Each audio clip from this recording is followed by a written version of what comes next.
सत्संगत्वे निस्संगत्वं निस्संगत्वे निर्मोहत्वं निर्मोहत्वे निश्चलतत्वं निश्चलतत्वे जीवन्मुक्तिः पुनरपि जननं पुनरपि मरणं पुनरपि जननी जठरे शयनम् इह संसारे बहुदुस्तारे कृपया पारे पाहि मुरा.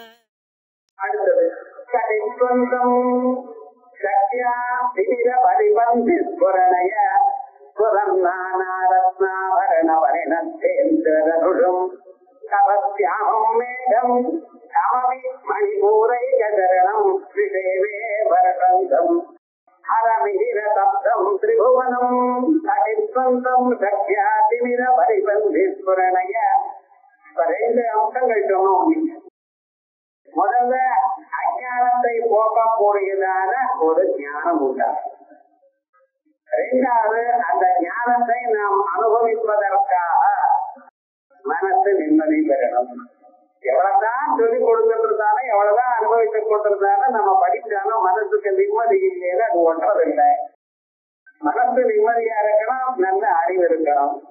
அந்த ரெண்டும் இது சேர்ந்து இருந்தாதான் ஒரு மனுஷன் சேமத்தை அடையலாம். அவன் சேமத்தை அடையலாம் என்று சொன்னால் உள்ள எப்படி சார் ஒரு பிரகாசம் வரணும்?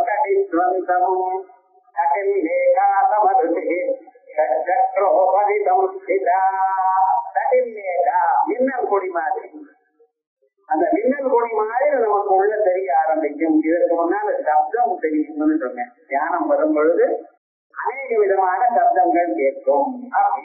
அதே போலயே நமக்கு சாட்சாத்காரம் எப்படி வரும்? நீங்க நினைத்ததான ஒரு அம்பாளுடைய ஸ்வரூபமாக வரதில்லை. சிம்மவாகினியாகவும் அல்லது தாமரை மேல உட்கார்ந்து இருக்கக்கூடியதான மகாலட்சுமி தாயாராகட்டும் அப்படி வரதில்லை. ஆனா எதுக்கு சார் அப்படி தியானம் பண்றோம்? இந்த தியானமானது உங்களுக்கு சொப்பனத்துல சாட்சாத்காரம் பெறுவதற்காக. வெளியில மொழித்துக் கொண்டிருக்கும் பொழுது இல்லை, மொழித்துக் கொண்டிருக்கும் பொழுது இப்படி சாட்சாத்காரம் பெற. அதுக்கு வரக்கூடியதான ஒரு சுரூபம் என்ன? மின்னல் போன்றதான உள்ள ஒரு அனுபவம் வரும். மின்னல் கொடி உள்ள இருந்தா எப்படி ஒரு பிரகாசமோ அப்படி பிரகாசம். அது அந்த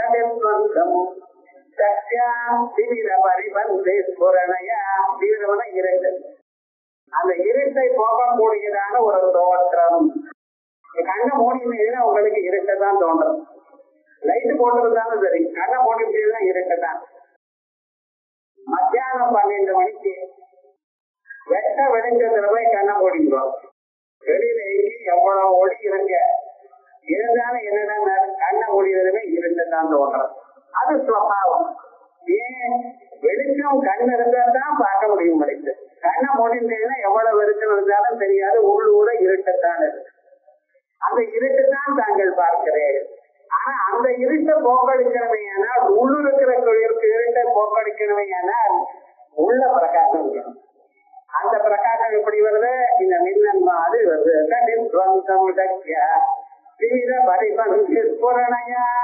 உள்ள இது போல லைட் இருக்கிற இல்ல. அங்க எப்படி அந்த பூர்த்தி தோற்றம், வெறும் தோற்றம். புரணயா புறநானாபரண பரிணேந்திரதனுஷம் புறத்து ஒழிக்கக்கூடியதான நானா ரத்னாபரணங்கள், அநேக விதமான ரத்னங்கள்னால் செய்யப்பட்டதான ஆபரணம். அந்த ஆபரணங்கள்னால பரிணேந்திரதனுஷம் ஏற்பட்டதான அந்த இந்திரதனுஷு போன்றதான ஆகாசத்துல இந்திரதனுஷு வந்து பார்த்தீங்கன்னா ரெயின்போ, வயலட், இண்டிகோ, 7 கலர் வந்து பார்த்தீங்கன்னா அதே போல உங்க சரீரத்துக்குள்ளேயும் தோண ஆரம்பிக்கும். இது தோண தொடங்கிருச்சுன்னா என்ன அர்த்தம்னு உள்ள இருக்கக்கூடியதான அத்தான இருட்டு போயிடுது, சேமமா இருக்க போறேன். புறம் நானாரத்னாபரண பரிணேந்திரதனுஷம் புறது அது கண்டினியூஸ். ஒன்ஸ் நீங்க பார்த்தீங்கன்னா அது அப்படியே இருந்துருக்கும். கண்ணை திறந்தாலும் வெளிப்பொருளை பார்த்தாலும் உள்ளூர் அந்த அறிவு இருந்துட்டே இருக்கும். இதான் உபநிடத்தை சொல்லும் பொழுது சக்கரத்து யுத்தம் ஒரு தரம் தோணித்து ஒருதான் தோணிட்டு மறைஞ்சு போயிடுது, மறுபடியும் தோணுமா சார்? மறைஞ்சாதானே மறுபடியும் தோன்றது. சக்கரங்கிறதுக்கு பாட்டிக்காரர் சதா பிரகாசான் எப்பொழுதும் தோணிக்கொண்டிருக்கும். இப்பொழுது கண்ணை மூடினா இதுக்குதான் தோன்றது, கண்ணை திறந்தா வெளிப்பொருள் தான் தோன்றது. ஆனா என்ன, கண்ணை மூடினாலும் திறந்தாலும் எப்பொழுதும் உள்ளூர் அந்த ஆத்ம தத்துவம் நமக்கு பிரகாசிக்கணும் என்று சொன்னால் அதுக்கு இந்த அனுகிரகம் வேணும்.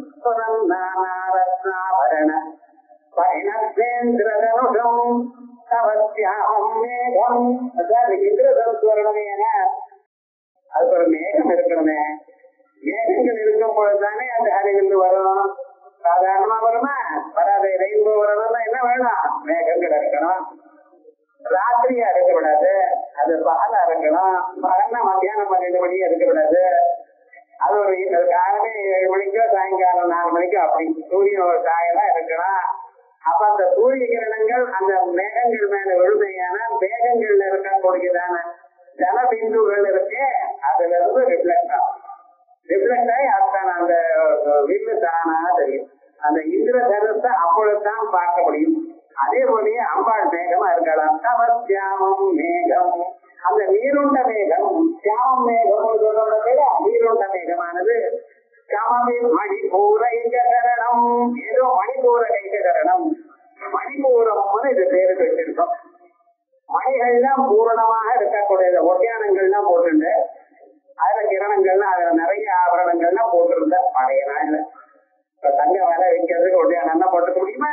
முடியாது. ஆனா அது எதற்காக போட்டான்னு பார்க்கணும். ஒவ்வொரு ஆபரணத்துக்கும் ஒரு இண்டிகேஷன் இருக்கு. என்னமோ ஏதோன்னு சொல்லல. நம்ம நாட்டுல சம்பிரதாயத்தில் இருக்கக்கூடியதான ஒவ்வொரு பதார்த்தத்துக்கும் ஒரு அர்த்தம் உண்டு. அது முதல்ல புரிஞ்சுக்கணும். அதை நீங்க அனுஷ்டானம் பண்ணணும் பண்ணக்கூடாதுன்னு நான் சொல்லல, விட்டுவிட்டு வேத காலத்தினால விட்டுவிட்டு அதுவே விவகாரம். ஆனால் அதுக்கு பொருள் இருக்கு, அது ஒன்றுக்கு காட்டணுங்கிறதுக்காகத்தான் வச்சுட்டு இருக்கேன். இந்த பரதநாட்டிய சாஸ்திரத்துல தலையில சூரியன் சந்திரன் இவன் எல்லாம் வச்சிருந்த டான்ஸ் ஆடுற எதுக்கு பைத்தியமா இல்ல. இந்த பக்கம் சூரிய நாடி, அந்த பக்கம் சந்திர நாடி இருக்கு. சுற்றுமுனான நடுவுல 2 பக்கமாக இடா பிங்களான 2 நாடிகள் இருக்கு. இந்த 2 நாடிகளும் இங்க வந்து சேர்றதுன்னு காண்பிக்கிறதுக்காகத்தான். நாளைக்கு பரதநாட்டியத்துக்கு போனேன்னு அந்த பொண்ணு போட்டிருப்ப பாருங்க. ஏன் அப்படி என்ன போட்டுட்டு இருக்க? அதுக்கு ஒரு தத்துவம் இருக்கு, அது நமக்கு தெரிய வைக்கணும். அதற்காகத்தான் சொல்லிட்டு இருக்கேன். அதே விதமாகவே நமக்குள்ள இருக்கக்கூடியதான இத்தனை தத்துவமும் சொல்லணும் என்பதற்காகத்தான் இந்த ஒட்டியானங்கள்லாம் போட்டு அங்கே அநேக விதமான ஆபரணங்களும் முத்துகள்லாம் அங்கே கீழே சொல்லிட்டு இருக்கோம். ஏன் உள்ளூர இப்படிப்பட்டதான ஒரு மேகம் இருக்கு. அதுல இருந்து இந்த கிரணங்கள் அந்த உள்ள இருக்க ஸ்லோகத்துல சொல்லலாம். இந்த சூரியனுடைய கிரணங்கள் சம்பத்தாக்கணின்னு சொன்னேன். இந்த கிரணங்கள்லாம் ஏற்பட்டு உங்களுக்கு தோற்றம் வரும். எப்பொழுது நம்ம சரீரத்துக்குள்ள மின்னல் போன்றதான ஒரு தோற்றமும் இதே போல இந்திரதனுஷ மாதிரி ஒரு தோற்றமும் வருதோ தவத்தியாமம் மேகம் கமபிமணி பூரைகரணம் விதேவே வருஷந்தம். அடுத்த கணத்துல வருஷந்தம் திரிபுவனம். இந்த பரமேஸ்வரன் எனக்கூடியதான சூரியன் உலகங்கள்லாம் எரிஞ்சிட்டு இருக்கும் பொழுது அந்த அம்பாட்டியோட சந்திரன் நடத்துல இருந்து சந்திர வடிவமாக தான் இருந்து கொண்டு சரீரம் முழுக்க 72 லட்சம் நாடிகளையும் அந்த அமிர்த பெருகானது ஏற்படும். நீங்க ஏசியில போய் உட்கார வேண்டாம், வெயிலுக்கு உள்ளூர் ஆனந்தமாகவே இருக்கும். எந்த சமயத்திலையும் மனசை இந்த பக்கம் அந்த பக்கம் தெளிங்க. அந்த சக்தியை நாம் எப்படி உபாசிக்கணும், அந்த உபாசனையுடைய முறை என்ன, இவைகள்லாம் சொல்லணுங்கிறதுக்காகத்தான் இந்த பிரகரணத்தை எடுத்திருக்க. ஏன்னா மற்ற இடங்கள்ல ஆத்ம தத்துவத்தை சொல்லிட்டு வந்தார், உபாசனா பிரகரணத்தை பத்தி சொல்லணும். பாஷ்யங்கள்ல உபாசனையை பத்தி நிறைய சொல்லியிருக்கார். உபனிஷத்துகள்ல சாந்தோக்கிய உபனிஷத்தை முதல்ல ஆரம்பிச்சு முழுமையாக உபாசனையே சொல்லிக் கொண்டு வந்தது 5 அத்தியாயங்கள் வரைக்கும். இப்படி அநேக விதமான உபாசனைகளை சொல்லிக் கொண்டு வந்த ஆச்சாரியர் தனியா தான் ஒண்ணும் பண்ணல. ஸ்தோத்திரங்கள் நிறைய பண்ணியிருக்கார். சுப்பிரமணிய ஸ்தோத்திரம், கணபதி ஸ்தோத்திரம் இவைகள்லாம் சொல்லியிருக்கார். ஆனா உபாசனா நியமங்கள் எப்படி உபாசிக்கணும், என்ன உபாசிக்கணும் இவைகள் இதுவரைக்கும் சொல்லல. ஆகையால் அவைகள்லாம் தந்திர முறையாக சொல்லணும் என்பதற்காக சௌந்தர்யாதி பிரகடனம் எடுத்திருக்கார். அதுல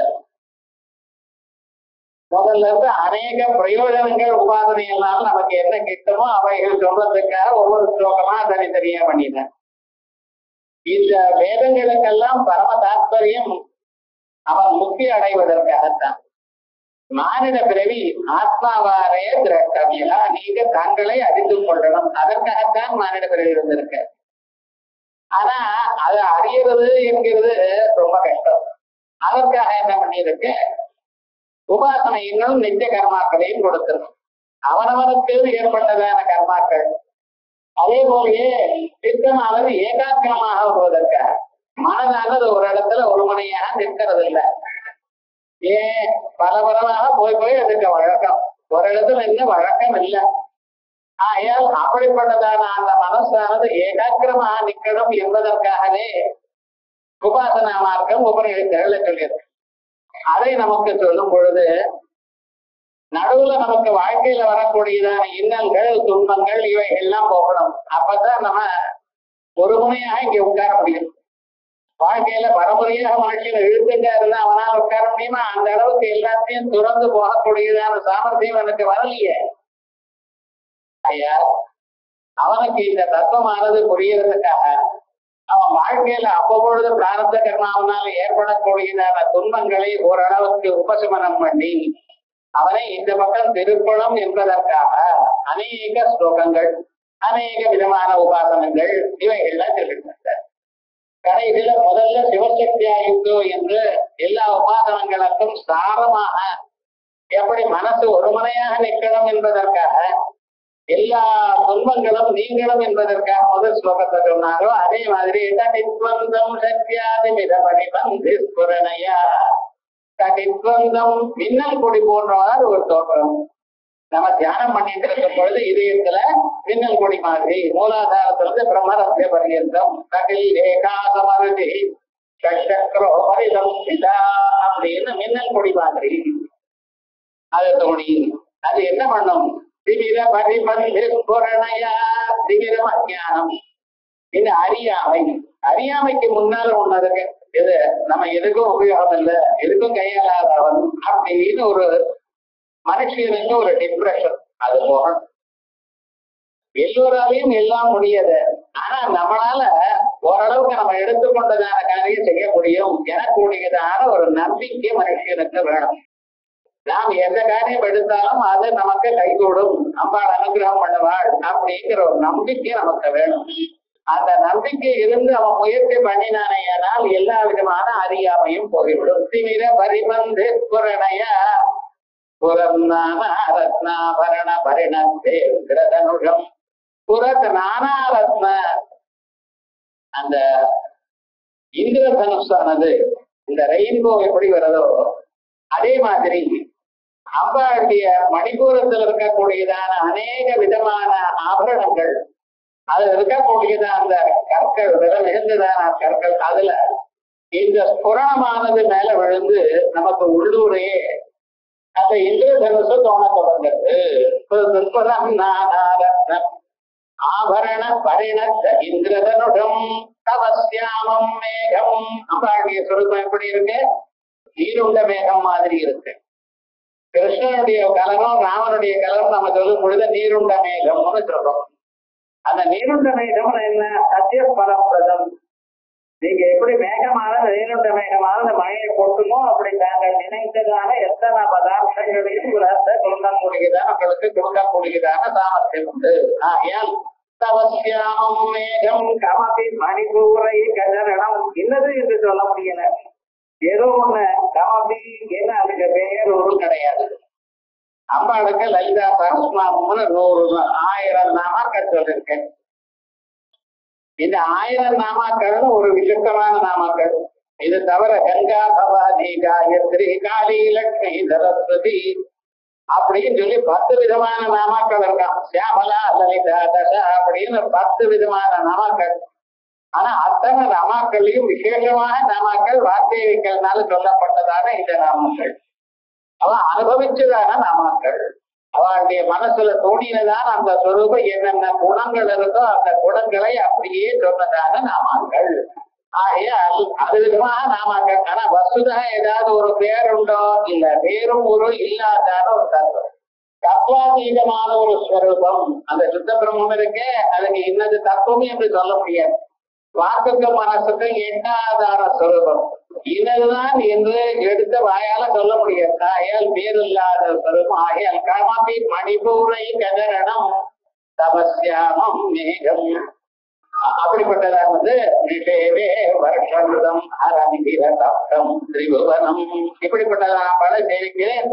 அறமிகிர தப்தம், சூரியன் எனக்கூடியதான அறம் எனக்கூடியதான சூரியன், அதனால தப்தம் திரிபுவனம், அதனால எரிந்து கொண்டிருக்கக்கூடியதான மூலத்தையும் தன்னுடைய தயார்ந்த திருஷ்டியினால நினைந்ததான எல்லா விதமான ஆசைகளையும் நிறைவேற்றி கொடுக்கக்கூடியதான அம்பாளை தியானம் செய்கிறேன் அப்படிங்கிற ஸ்லோகம் பார்த்தோம். இந்த ஸ்லோகம் ரொம்ப முக்கியமான ஒரு ஸ்லோகம். இது விசேஷமாக சித்த குட்டிக்கான்னு சொல்லி இதை யார தியானம் பண்ணிட்டு இருக்காளோ, இப்படி கீழே சொன்ன பிரகாரமாக யார் தியானம் பண்றாளோ அவளுக்கு வாழ்க்கையில் இருக்கக்கூடியதான எல்லா துன்பங்களும் பிரம்மத்தியாதி மகாபாதகங்களும் என்னது என்று சொல்ல முடியாது. என்ன தப்பு பண்ணினமோ தெரியாம பண்ணியிருக்கலாம், அப்படிப்பட்டதான பாதகங்களும் போகிறதுக்கு இது உண்டு. சுப்பிரமணிய சுவாமியை தியானம் பண்ணினா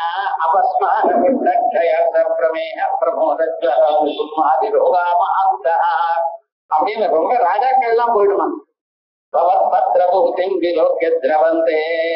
அந்த இலையில போட்டு கொடுத்ததான திருநீர் இருக்கே, அதை அடைஞ்சாலே ஓடி போயிடுறது.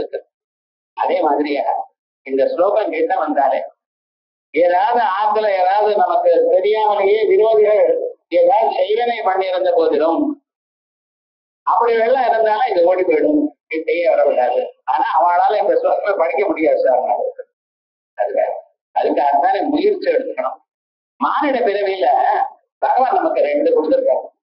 ஒண்ணு, போன ஜென்மாவில நம்ம பண்ணியதான கர்ம வினைகளை அனுபவிச்சுதான் அதை போக்க முடியாது. உங்களால் தப்பு பண்ணியாச்சு, அதே போல வரதான் வரும்.